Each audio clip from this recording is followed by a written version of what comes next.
real. Before I take matters into my own hands, pay attention. This is very important. Before I take matters into my own hands, I'd like the opportunity to please speak with you when you are ready.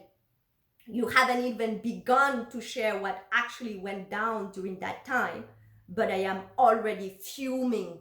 You didn't deserve this. Jen, I am so sorry. I need to know what happened.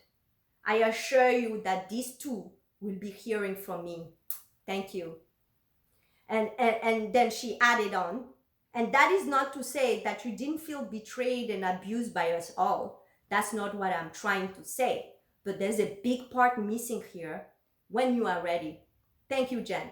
I love you and care deeply about you. You see, this is what it's so important. Again, do not participate when people come back at you when you step into your life, into your light, right? It's all about them. You see, this energy of entitlement, you know, before I take matters into my own hand. Stay in your fucking life. This is energy of entitlement. This person is surrounded by a lot of fears and resentment and is looking for an opportunity to transfer it to another person, you know? So I made sure I was clear in my response. Hi, Cheska. Thank you for reaching out, but you couldn't be more wrong about things. For Derek did not hurt me or abuse me at all. He did not, you know? It is time to release control and learn to sit in silence, for you are making a lot of noise and are only expressing your own hurt and inability to stay the fuck out of my life and respect the boundaries I have in place. Thank you, Jen. You know? So this was the last message that I sent, because it's dangerous, right? As I am expressing this thing and sharing, this is why I make it clear that this space is a protected space. These people I'm talking about are just aspects of myself. There's nobody to condemn, you know? And in facing this, right, this thing, this aspect, Cheska, right? It is then, it's like you have to stay in your truth, and then things start expanding. Because if you don't participate and you don't engage people, you know, as I'm sharing this aspect of myself, she's taking, this is control, manipulation, resentment, hurt, agony, you know, taking matters in your own hand. This is not your space, you know. These people have nothing to do with you, you know. And after she was incapable of hiding herself, right, and she felt exposed, now she wants to make it about other people and punish them, you know. No, you have to, it ends with me. This has to stop, you know. Nobody is a bad person. There's no such thing as good or bad people, right? Nobody is to be condemned. Everybody has to be given the space to speak and express their truth, you know, and face themselves, right? And this is where it becomes dangerous. This is why I see how most people struggle to express certain things to their family, because, and this is why I stayed in hiding for so long, because when you start speaking truth and you express yourself, everybody wants to hurt someone wants to blame somebody else. There's nobody to blame, there's nobody to hurt, you know. These are people I love, and they still are loved by me and protected by my love, you know. Without Derek, I couldn't have gotten out of my marriage, you know. It is very important. And without Victor, I couldn't have even faced my brother and see how things have developed. The only thing I'm expressing is gratitude and appreciation for my journey, you know. And it is in that reflection and in that process, as I set firm boundaries, that Mother Cosmos has imparted an insight to me, you know. When we were younger, Cheska, who is the youngest one, right, has always been protected by my dad, right? She had a heart defect, so when she was little, we were forbidden to make her cry or to hurt her.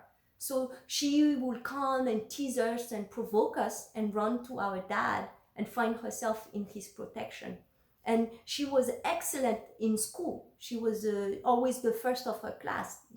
She was intelligent as in a linear perspective, right? So she has always gotten the admiration of my dad. So she has always been very protective of my dad. So as these things have exposed themselves, and I sat in reflection and made sure I sustained boundaries, what has exposed, what the insight that has come to me is that there was an event when we were little. We were younger, because her and Kali are a year apart. So they have always been in the same school and, evolved together. And there was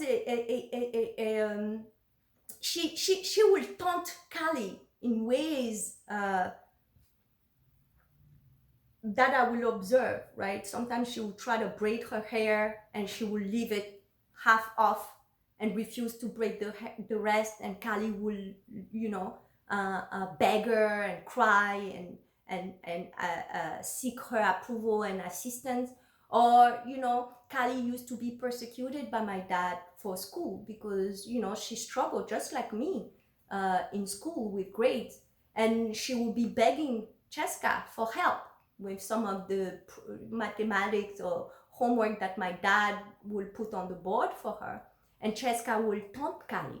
So there was an event in school where Cheska wanted to go for like a class representative or something like that, like where you get elected by the student in your class to represent them. And as she went for this election, she was short one vote to win, right? And someone else won. And that one vote that she was missing happened to be Kali's. So Kali, as she voted, she preferred to vote for the other person when she felt like the other person was more suited to be the leader in the leadership position rather than her sister, because she knows what her sister is capable of and how her sister has been taunting her.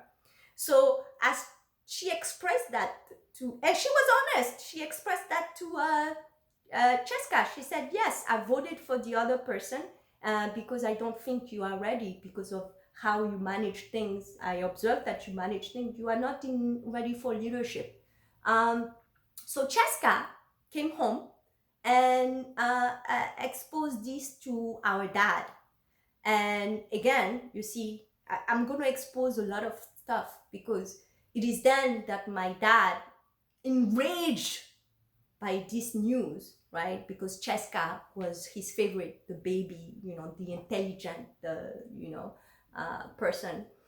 Enraged by this news, my dad called Kali and punished her and screamed at her and shamed her, right? And Kali crying, she cried. She was like, but I didn't think Cheska was suited to be in that leadership position. She's not ready for it. I didn't want her to be that because I know what she does to me, and my dad punished her. My dad shamed her, and I was there. I witnessed it, and I understood where Kali's perspective was coming from, but I didn't say anything. You see, I didn't say anything. I just watched, and even at times I would laugh about it, and I joke about it. So Kali felt abandoned. She was like, but you guys do not understand. But I did understand because I witnessed it. I saw what Cheska did, when nobody was looking, how she taunted Kali, and so as I navigated these things, this is what Mother Cosmos exposed, and it made sense because this is why Kali will throw me out of her place every time I came, because it was triggered. she held on resentment, right? And this is why when I came to her place for Christmas, because it's so beautiful, because when I came to her place for Christmas and we were talking, they called my dad and wished him Happy New Year. And it is in that moment, Kali was saying that I wasn't even listening. I was like, hi, I was tired, I drank, And Cheska, as Kali said something to my dad, Cheska asked me, what is she talking about? And I was just like, I don't know. I wasn't even listening. So I turned to Kali. I was like, what are you talking about? So this used to trigger Kali, and she would get so angry. And I couldn't understand why she would always kick me out of her place, or I would come and go above and beyond to be present at certain event, and she would cry and she would kick me out.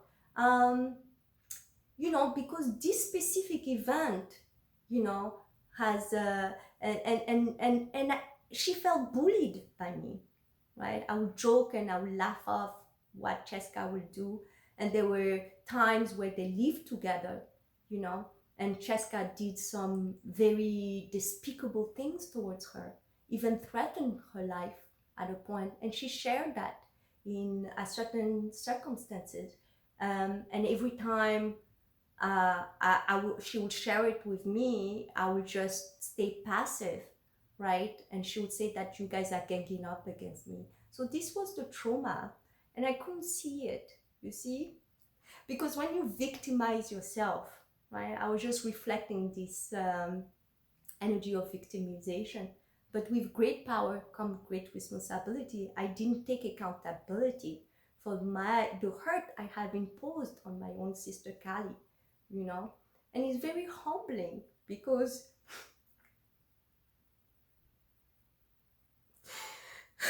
you have to face these things that you also have co-created. I have imposed a lot of hurt on my sister Kali. She at points couldn't hold on anymore because a lot of hurt was imposed on her by this energy of entitlement that was encouraged by my dad. Cheska grew up feeling entitled on a sacred space, right? Yeah. So this whole experience just today, it has exposed it. So